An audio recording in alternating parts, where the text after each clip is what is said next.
सही समय की शक्ति। बहुत समय पहले एक हरा भरा जंगल था। शांत, सुंदर और रहस्यमय।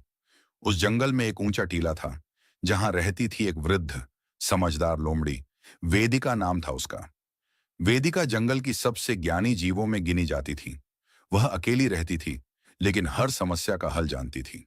इसी जंगल में रहता था एक युवा और उत्साही खरगोश, झपाटू।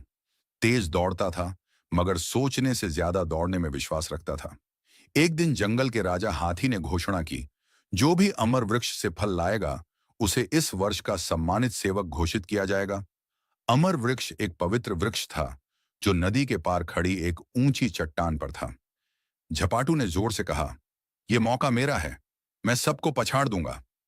सब उसकी आत्मविश्वास से भरी बातों से प्रभावित हुए, पर वेदिका चुप रही। उसने बस मुस्कुराकर कहा, हर दौड़ दौड़ से नहीं, सोच से जीती जाती है। अगले दिन सब जानवर तालाब के किनारे इकट्ठा हुए।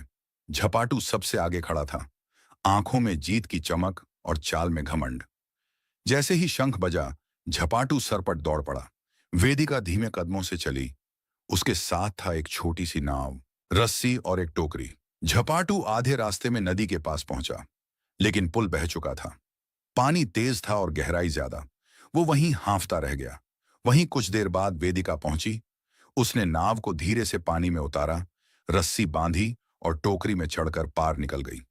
वेदिका अमर वृक्ष तक पहुंची। पेड़ के नीचे शांत बैठकर उसने प्रार्थना की और फिर एक चमकता हुआ फल तोड़ लिया। वापसी में उसने झपाटू को देखा, जो अब थक कर किनारे बैठा पछता रहा था। वेदिका ने मुस्कुराकर कहा, धैर्य और तैयारी हमेशा जल्दबाजी से जीतते हैं।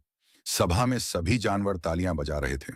राजा हाथी ने वेदिका को सम्मानित सेवक की उपाधि दी। झपाटू ने शर्मिंदा होकर कहा, आज मैंने सीखा कि ताकत और गति जरूरी है, लेकिन सोच और संयम ज्यादा जरूरी है।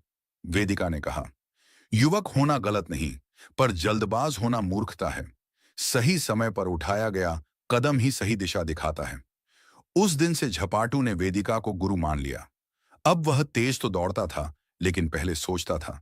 जंगल में यह कहावत फैल गई, जो ठहर कर सोचते हैं वो सबसे दूर जाते हैं। मॉरल ऑफ द स्टोरी, हर दौड़ तेज दौड़ने से नहीं, सही दिशा में सोच समझकर चलने से जीती जाती है।